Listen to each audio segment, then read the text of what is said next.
Kim, we are at a quorum, so you may feel welcome to start the Okay. meeting when you're ready. I'm at quorum if John's there, right? Right. Okay. He is there, Monica?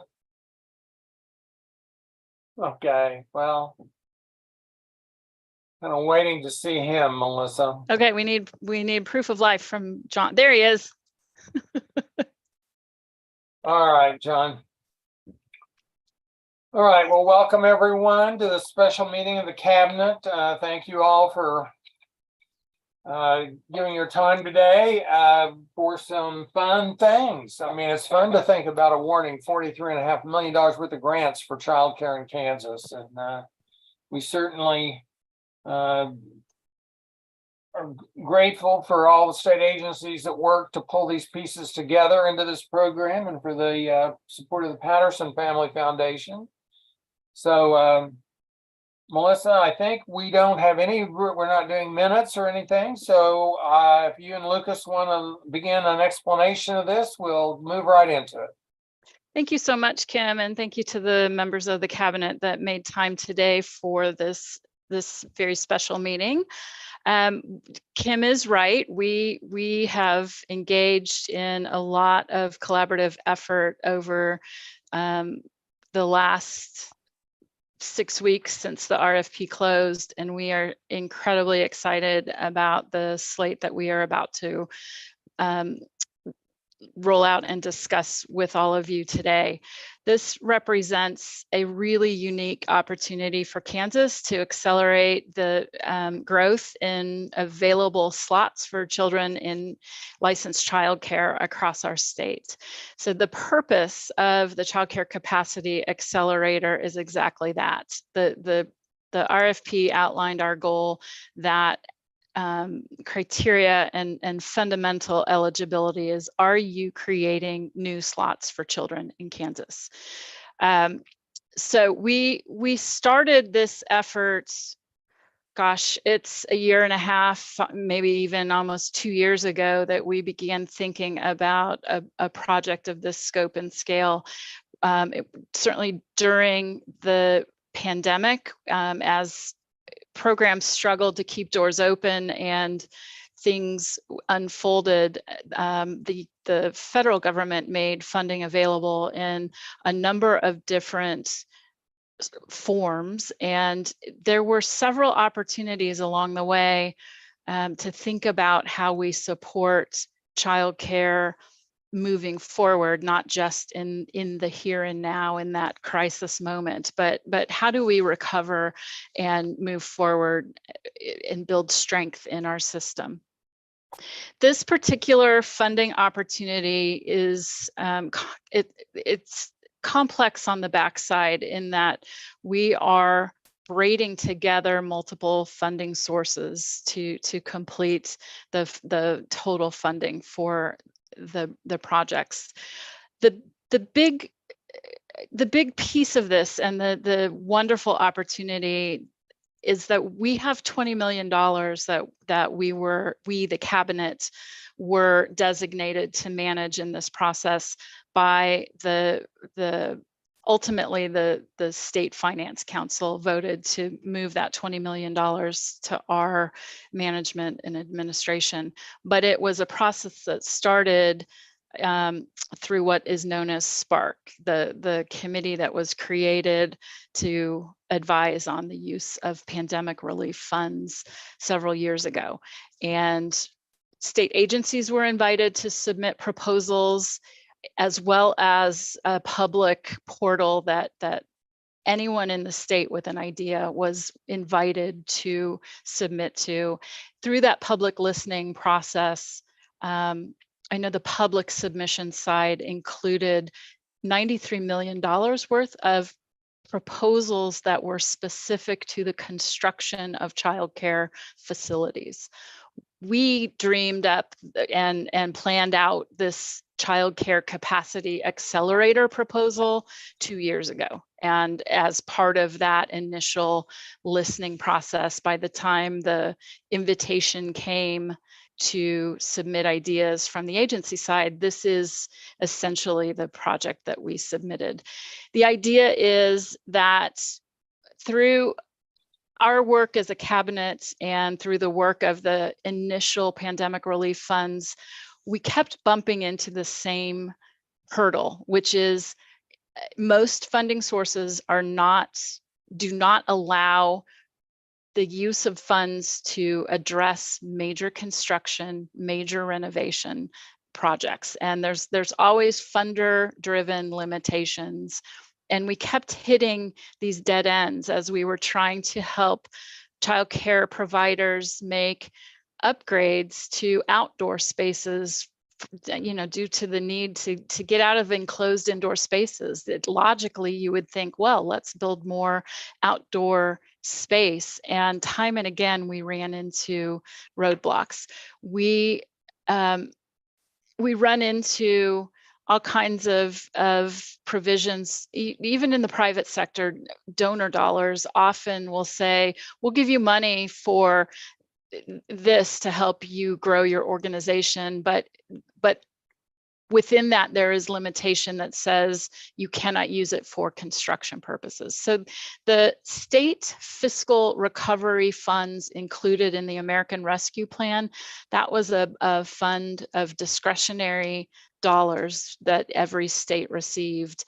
That actually allows for construction to be an acceptable use of those funds. And significantly throughout the federal law and the Spark process, and even at the State Finance Council, childcare has been at the forefront of those conversations. So we very much appreciate the support through the legislative process. The approval of the Spark funding involved both the governor's office and members of the legislature. So we thank them for the foresight to ensure that we have capacity to help fund construction. The second source of funding that we are able to utilize is $20 million from our partners at Department for Children and Families. They too received some specific federal pandemic relief funding in the American Rescue Plan. It is known as a Child Care Development Block Grant Fund, and there is pandemic funding that is subject to the ordinary conditions of that federal fund. There is also a line of funding that DCF received in the heading is Child Care Development Block Grant discretionary funds. These funds are the source of the $20 million that has been transferred to match up that we can use. There are separate guidelines for that fund from the Spark funding. So we'll talk about that on the backside for administration in just a few minutes. But so there is the original $40 million that we were working with as we developed the RFP for this funding proposal. We also realized that there was room to solicit an innovative strategy set of proposals. And so we added a tab in the Accelerator RFP for innovation community proposals as a bonus tab. And we amplified the lift that we could give to that innovation side of things with $1 million that we have drawn from our preschool development grant, planning grant funding to help the cause.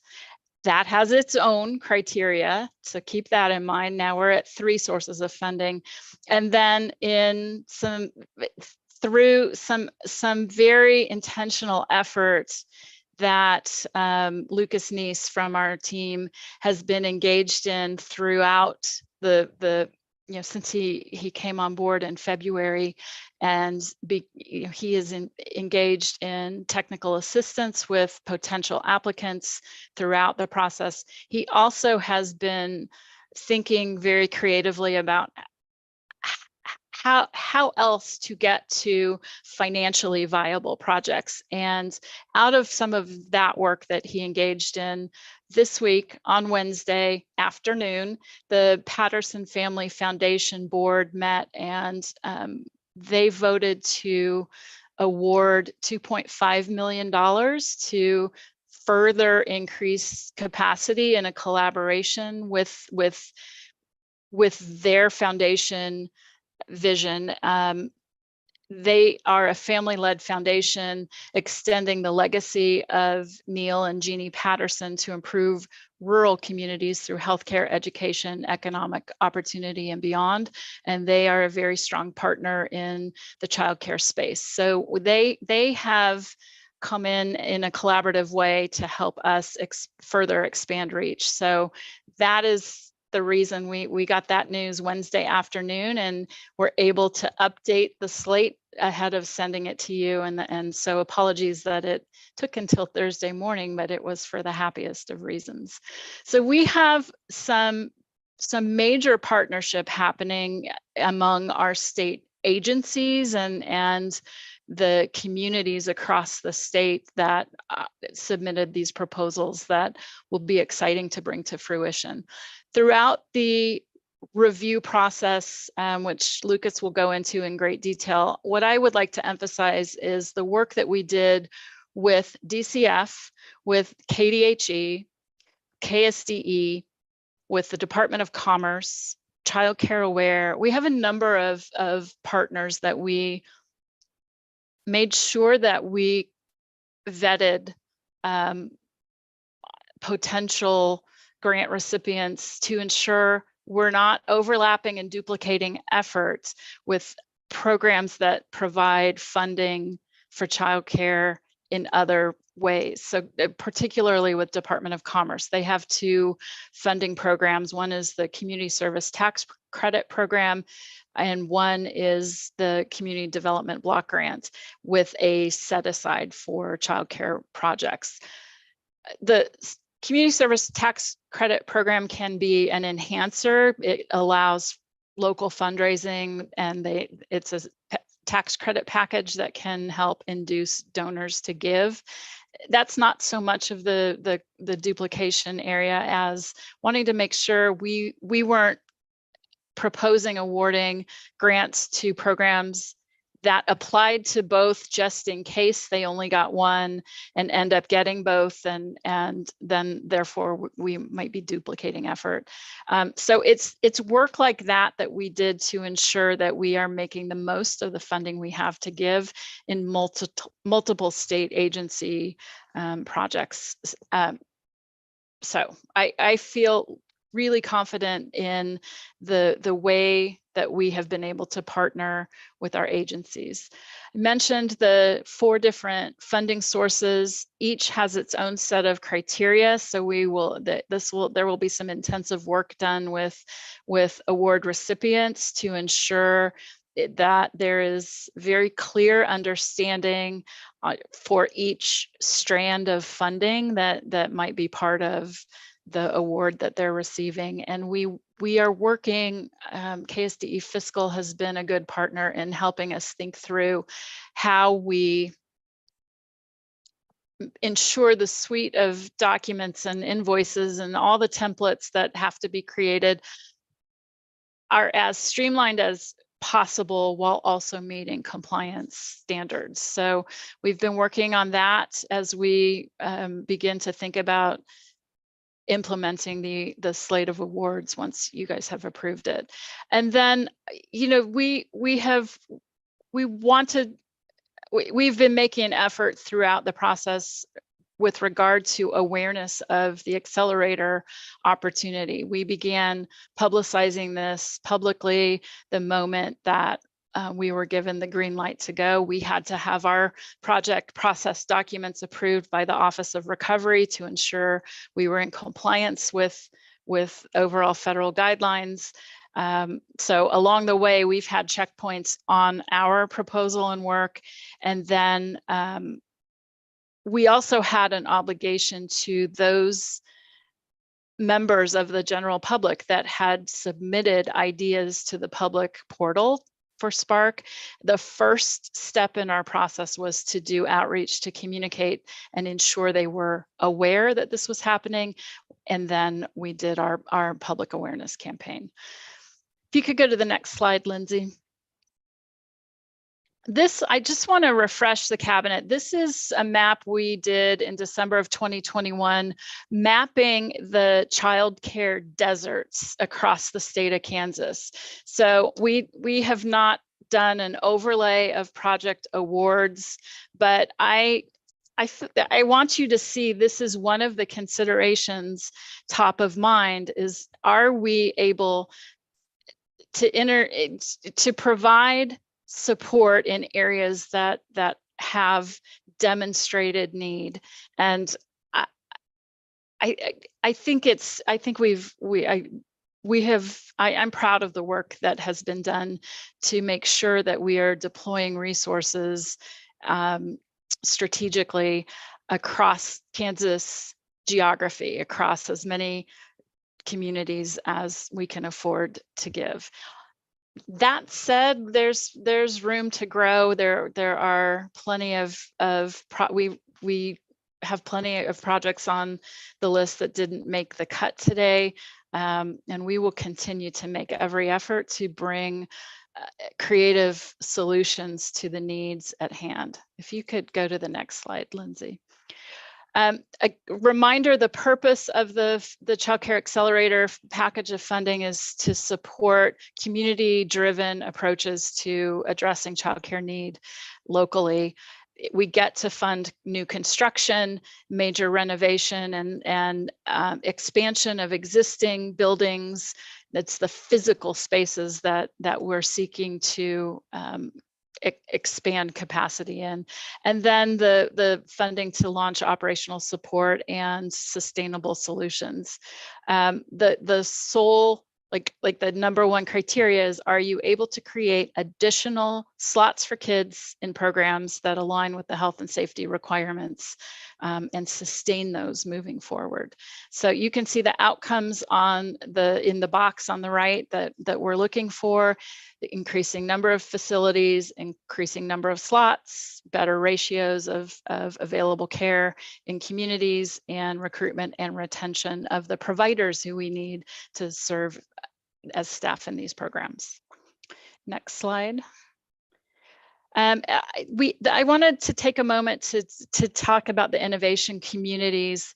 These will be 1-year projects due to the limitations on some of the funding that we're using, but it was a competitive add-on to the full Accelerator grant. We included it in the RFP.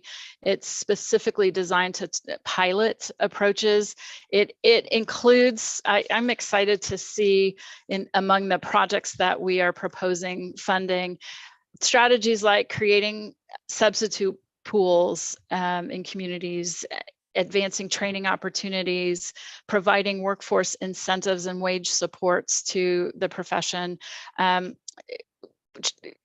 education in terms of enhanced career and technical education pathways and internships and things like that, using a centralized intake process to help parents connect to available seats.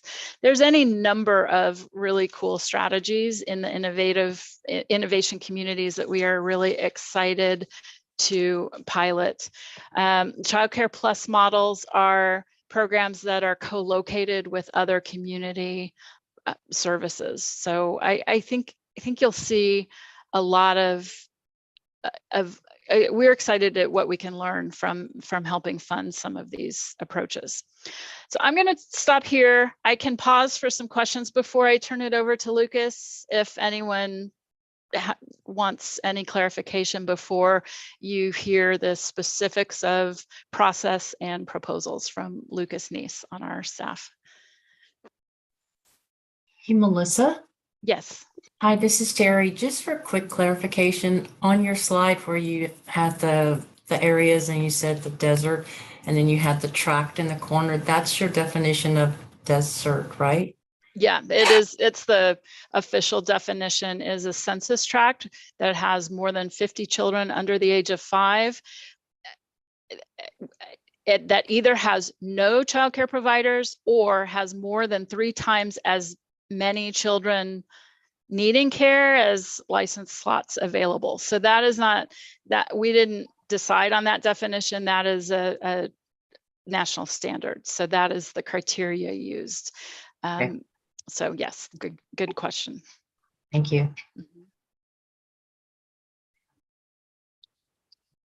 I don't see any others. Okay, then Lucas, take it away. Great, thank you, Melissa. We really want to walk through that we have we've worked through what I would consider a trustworthy process as we bring this slate before you, and so walk through that and then the slate that we're presenting.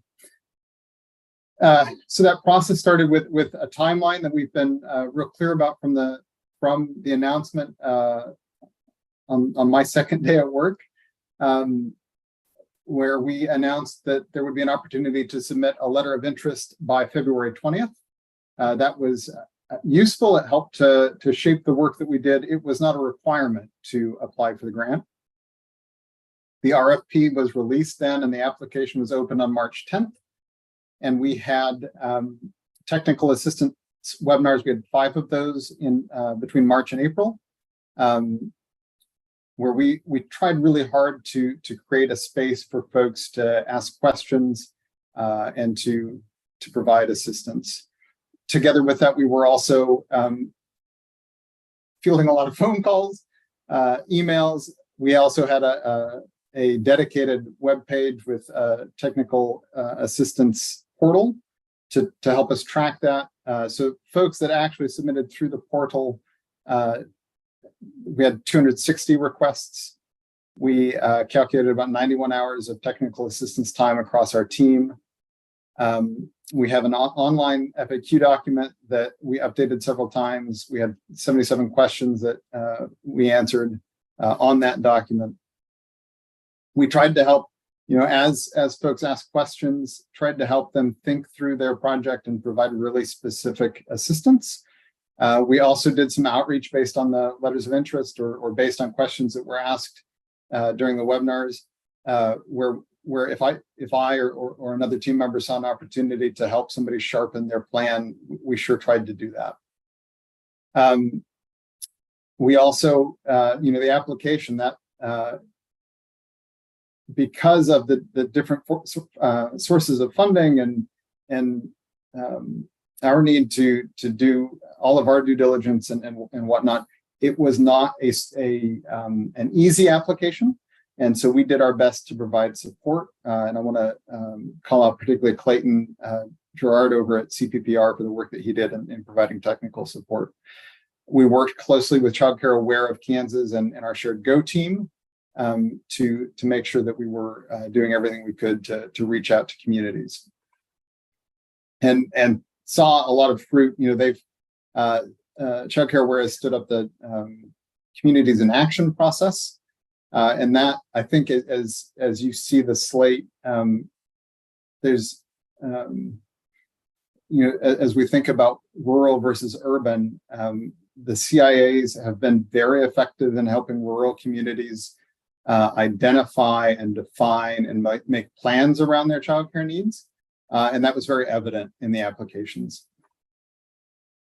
So we had 105 applications that were submitted. These were across the spectrum of licensed childcare types. We had 25 community coalitions. We had 11 where the school district was very clearly the lead applicant. We had 58 that were currently licensed childcare providers as the lead applicant. 29 were a nonprofit was the lead, and then 7 were business or economic development entity was the lead. We had 117 million in total Accelerator grant requests. And we managed to move from 40 million to 43.5 million, but that means that there were a lot of requests that we could not fulfill. We've thought about if we had fulfilled all of our sort of first tier grants, the grant requests that where it was a quality application that did not need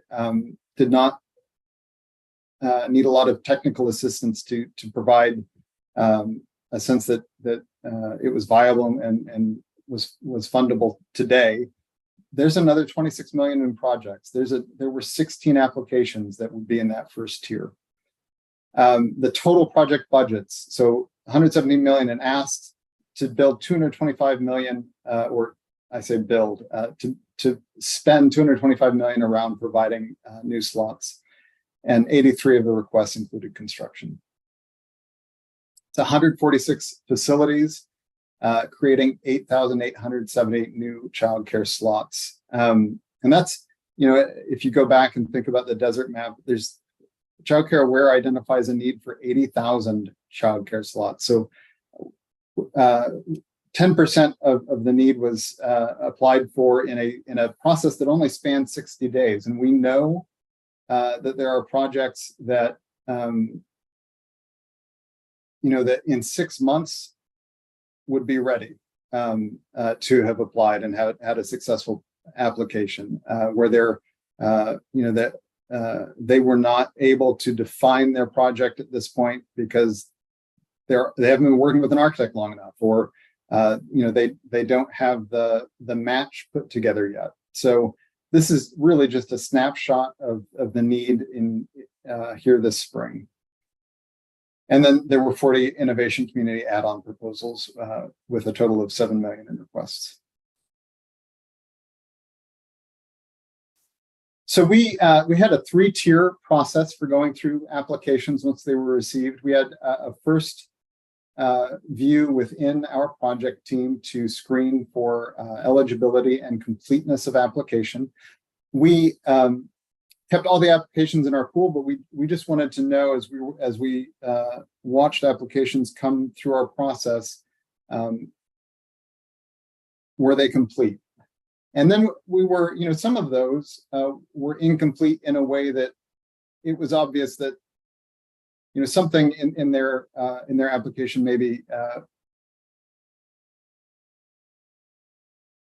was something that we could go back to the applicant and say, it seems like you transposed 2 numbers here. Is that correct? And we provided that kind of technical assistance on the submitted applications. So to the degree that was possible, we did that to have a sense as things moved through. We had 38 external reviewers.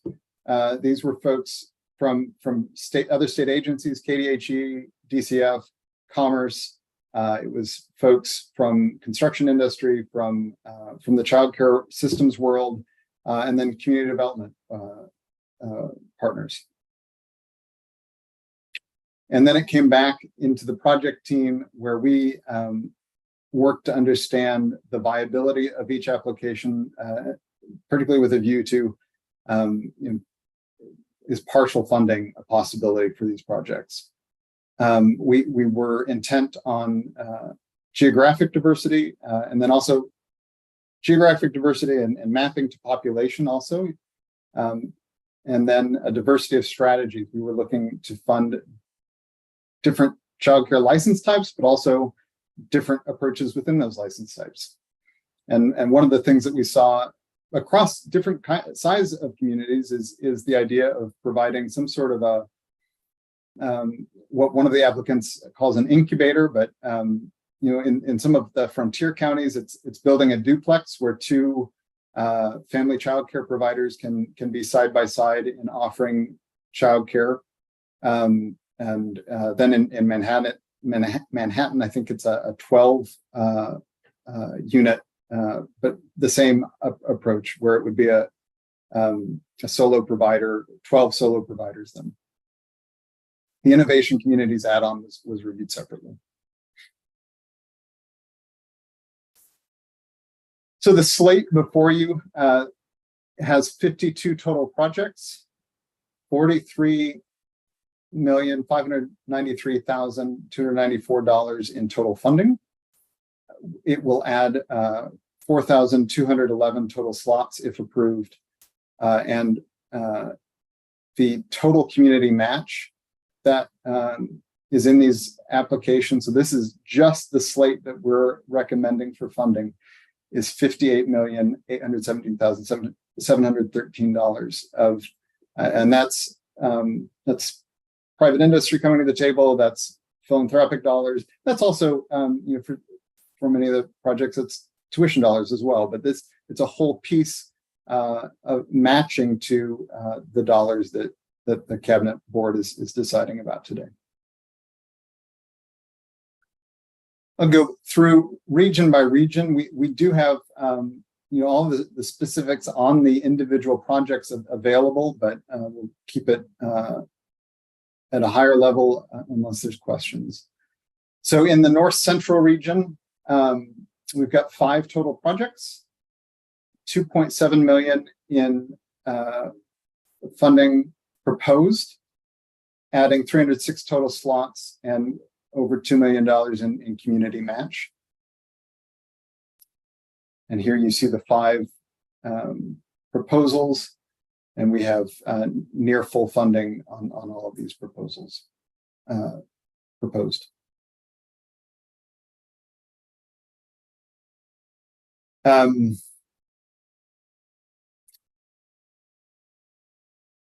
Melissa, would you like to open for questions between regions, or go ahead and go through, or perhaps that's a question for you, Kim? Well, unless there's some indication otherwise, I think we ought to try to keep this at the regional level, and so why don't you just go ahead, Lucas? Okay. Yeah. Questions.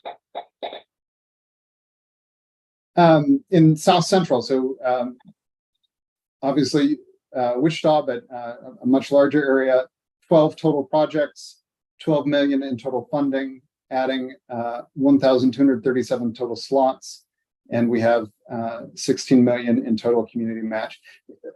Something that's exciting to me as I look at these numbers, the requirement was a 25% match from applicants, and we have stronger than that, which allows us to spread the money to more projects, which is exciting to me. And here you see the proposed slate in South Central Kansas. I would just add, for a point of clarity, throughout the slate, what you are seeing in the applicant column is the lead applicant, but like the Reno County collaboration, the lead applicant is Cross-Align Consulting, but as you can see from the notes in your packet, it will touch on 8 or 9 physical locations. Different providers are part of that collaboration. So that's been exciting to see projects that cover, it's one dot on the map, but it will have reach beyond that. That is not to indicate one child care facility necessarily. Yeah, that's true of several on this list. You've got 8 projects that are actually part of that Reno County, advancing Barton County. We're proposing funding 2 of 3 centers that they plan to build. McPherson County has 3 centers as part of their work, and then the Tri-County Child Care Coalition has, I think, 5 partners within that coalition. In Northwest Kansas, 6 total projects, 1.5 million in total funding, 179 slots, and 4.5 million in total community match. And here, I mentioned the duplex model. That's Sheridan County is one of those. USD 270 is a similar approach, where they're really working to do what is responsive to their community needs and what they believe is sustainable in their community. I'll also highlight here we have the Grove Child Care Center in Hayes, and if this were the only piece of information in the world, it would be very disheartening. We are proposing funding $170,000 out of a $2 million request, and that is because we believe that this proposal, along with 2 others, will be a good fit for a funding source that we are very hopeful to receive from the U.S. Treasury, that would allow us to to substantially fund 3 of these projects, in addition to others perhaps, but 3 of the projects, and that's one of those where we believe that there's a really good match in that additional funding. Southeast Kansas, 9 total projects, 10.6 million in funding, 910 total slots, and 9.5 in total community match.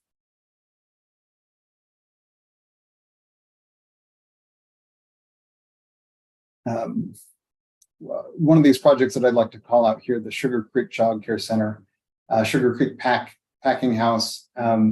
They have childcare at one of their facilities in Indiana. So this is something they are familiar with, and it's an interesting project because they're partnering with the school district and with a childcare provider. Sugar Creek will build and maintain the facility and operate it at no cost to the provider then, so that that contributes to the affordability of childcare there in Crawford County. And Grow at Eden is the second of the projects that Thank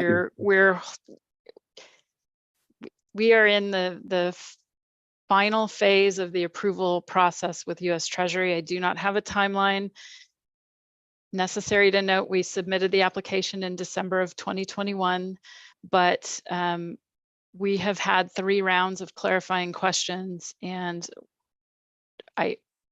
we are getting signs that we are nearing the end of the approval process. So we are incredibly optimistic, and because these proposals were identified through a very public and competitive RFP process, I have been assured that we will have permission to fast track these 3 programs while offering a competitive open RFP, because there's enough money to fund these requests while having 3/4 of the available money available for competitive applications. So stay tuned, because we are optimistic that we will have the ability to continue to grow capacity in this way.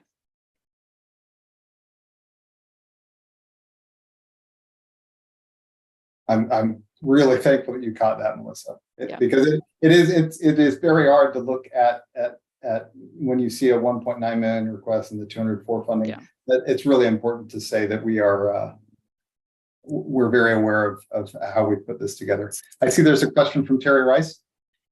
And you may have said this, or this may not be a question or part of the process, but for those that you've identified, like Grow at Eden, that there's opportunities to fund them with additional monies. When you inform them that they're getting a 204, do you tell them that they're going to get some more? Is that part of the process or possibility? That we are very hopeful that there's additional dollars available for them. Yes, so we will not. The emails have actually been drafted, subject, of course, to the board's decision today. But the emails have been drafted that to say this is not the end, and we have a plan. Okay, I was just curious. Thank you. And I guess another really important note is the funding that we are proposing to award them would be for pieces of their operational plans that we are confident that this will help in the meantime. So these are things that we've reviewed and feel confident that this is money that will be helpful.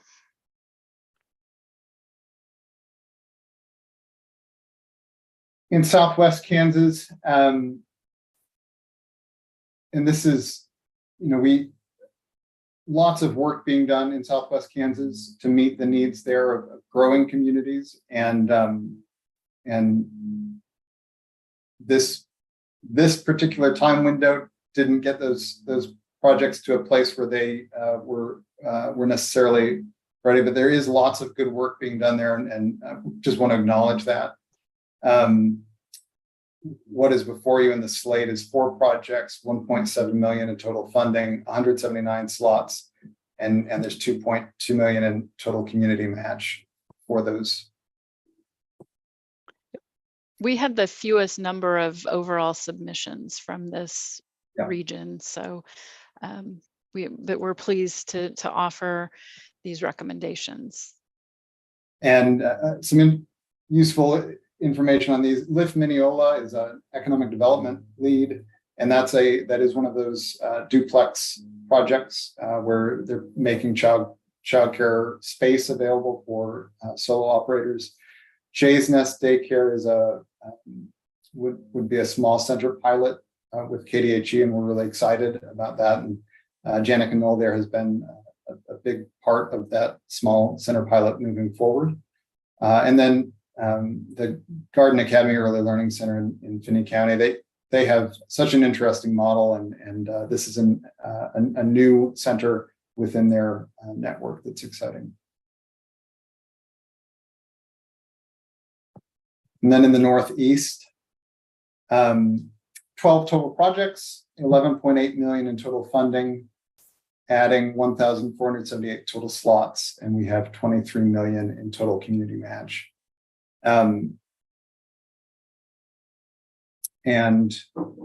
This is our third, their Community Children's Center, the third one where we're doing very partial funding with the hope that knowing that their project is a good fit for this other source, and in our hope that we are able to avoid that then. Okay, Lucas, anything else from Melissa? Oh, the innovation community. Yeah. There were a few that were not awarded. They were all submitted as part of an Accelerator application. That was a requirement. There are a few that we are recommending for funding for their innovation community part only.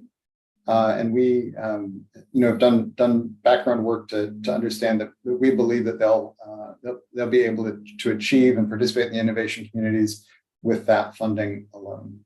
16 total projects and 3 million in funding. And here you see those. And I think Melissa really went into that, but very interesting strategies, whether it's subpools or other pieces that have to do with the long-term ability of these centers and providers to meet the needs of children and families every day.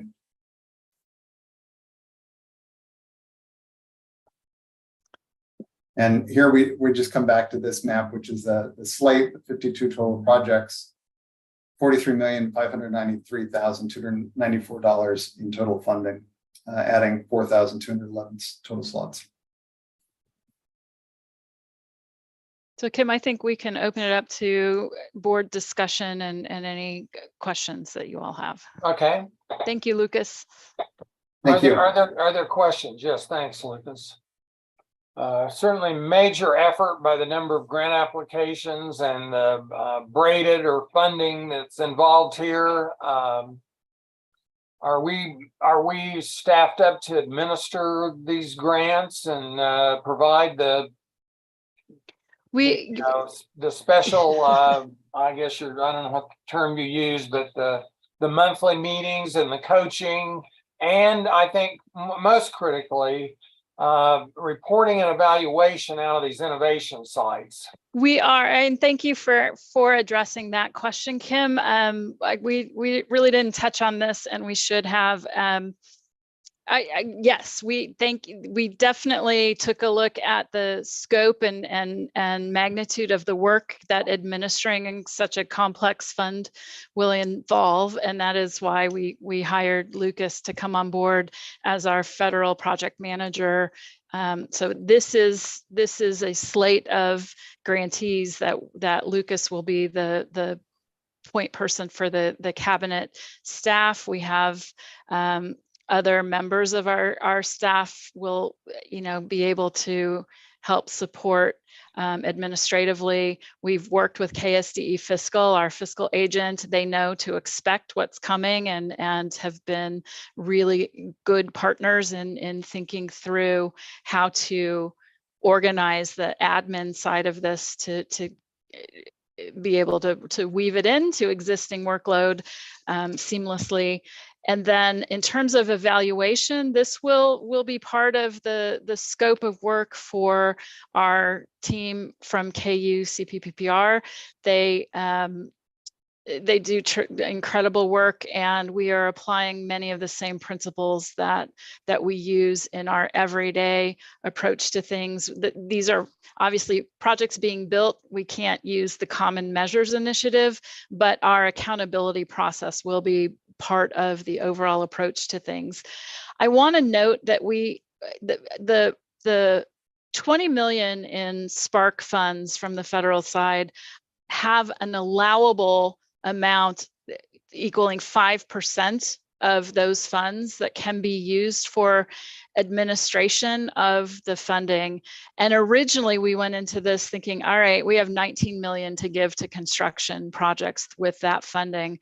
We've done the work when we were faced with the level of decision making on our end of things. We moved we took a look at our budget. We will be absorbing the admin cost of this program out of our infrastructure line item in the regular cabinet budget, so that we could give every available dollar we could to the construction projects proposed. So we made some shifts. It'll be spread over a 3-year time frame.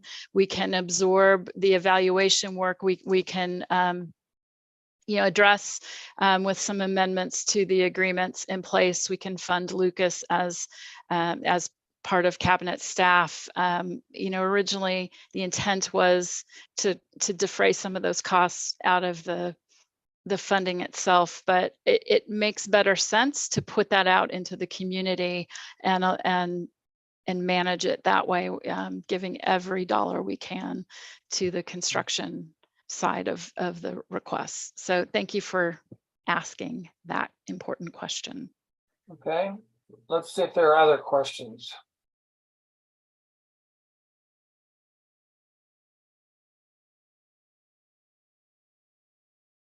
I appreciate the staff's concern about geographic balance. In some cases, that was probably not completely possible because of the applications that came in. But it looks like there was a good effort to see that geographically there was considerable service spread around the state. I don't know. I don't really have any other questions. So let me see. Monica, John, Deanne, Terry. Kim, this is John. Yeah, John. I just appreciate the way that the information is presented. I love the regional breakdown. I love the clarity of the maps. And I think for me, there is clearly exciting immediate opportunity when we distribute the funding. But I think this process and the data that we collected through it reveals an opportunity to bring something very concrete to the legislature, who can clearly understand X millions of dollars can create X number of slots. And I think I'm already, my mind is turning about how we fill the difference between total requests and total available with state general fund. John, I appreciate that suggestion. I would love the chance to package up information about unmet demand and quantify it. The percent of slots, all of those metrics that are we have just as much detail on the slate we're not funding that we're showing you today for the slate that we are. So I think that is an excellent suggestion. Thanks. Kim, this is Monica. Yeah. I just want to say thanks to the staff, Lucas. I've heard lots of positive things as I've been out and about in my regular day work about the responsiveness of your group. As someone who's had to write a lot of grants and didn't have the opportunity to have feedback from the state level, what a great gift to work with individuals to, as you say, sharpen their proposals and clarify their proposals. So I appreciate your efforts on doing all that, and to everybody who helped review. That's a huge number of people to have input and to coordinate that. But just an excellent process. It's a good day in Kansas. I just want to note for the record, I see Leetta joined us at some point here, so Hey guys. we have one more member.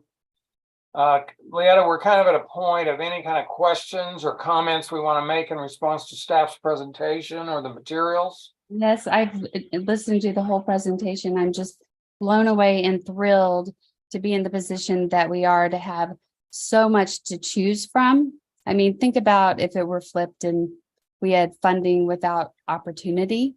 So I consider this just a great blessing, and I echo what John was saying as far as it gives us a great punch list to take to possibly present for general funding from the legislature, and appreciate the opportunity to hear this today. And thanks to our team, Lucas, great job, Melissa, on this fantastic presentation, and to everyone who presented for funding. I just want to say thank you for doing what's great for Kansas kids. I really appreciate it.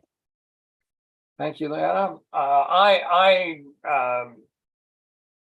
did talk to Melissa yesterday just a little bit, and about, you know, my sense that the number of community coalitions that are involved in these projects is very encouraging. People are starting to see this as not an industry issue, but as a community issue. And I think that bodes well for the future. And Melissa indicated that in several of these that it may appear, and I think you said this earlier actually, that where it's a child care center, they may have 2 or 3 partners that are behind. It doesn't have to say community collaboration or coalition to have a coalition involved in this work. So that excites me. The level of community match is extraordinary here. Again, I think there are lots of communities that are starting to find ways to get money into the child care system, and it's kind of good to I think this process is going to enable them to implement some of those ways they've been working on. So I think that's exciting. Kim, I would call out local units of government that have included childcare in funding allocations, and businesses across the state are good partners. And of course, the philanthropic community. We have a strong network of community foundations and regional foundations, and to varying degrees, that in the entire universe of relevant stakeholders across the state have really come together to help move solutions forward at the community level in a way that we as a state should be very proud of. And I would just note this was those of you that in other capacities serve as funders know how difficult it can be to winnow applications down to a proposed slate of awards. I would say in my tenure here with the cabinet, this was the most competitive, most difficult set of decisions that we've ever had to make, and a very complex process to braid together and match up appropriate funds to the project proposals themselves. But I think it's the effort involved is going to be incredibly beneficial and useful as these projects get underway. You know, just one comment from me, and I put it in the chat box, but just to be in compliance. Great job as far as the overview information that you guys provided. You know, besides the fact that it's really helpful, it was very thorough, but it's helpful to us as a board, I think, because as we're in our different places, we're able to share, you know, some of the places that that we're making an impact, making a difference, and that it's really helpful to me to be able to put some context to, you know, what you're doing, what we're doing. Thank So you, thank you Terry. for that. As always, we will post all of these, the slides and the summary of proposals will all be available on our website today. So we're trying to. Well, the grant year work for these people starts July 1st, so they've got to get on it here. Are we ready to move forward and approve these? I don't know if you've got me a voting list, or well, you do. So I was going to just call on pictures here, but you've got it for me. So let me ask if there's a motion to relative to this proposal from staff for the Accelerator grants as have been described. We don't have written language. We thought it was a pretty straightforward motion to be made. Yeah, I mean, a motion to approve the grants as proposed by staff would be sufficient. Yeah, Kim, this is John Wilson. I'm happy to make that motion. I move that we approve the slate of recommended grantees. All right, John has moved. Is there a second? Leetta Felter, I'll second. Thank you, Leanna. Now, still time for further discussion or questions before we vote. All right, I'll call the roll. John Wilson. Yes. Terry Rice. Yes. I didn't hear you, but I saw Yes. yes. Okay, Monica. Yes. Delise. Yes. Deanne. I heard yes. Leanna. Yes. Yes. You said yes? I did. I'm sorry. Yes. All right. I don't think Senator Erickson. Yes, she is. Oh, she is? All right, Senator.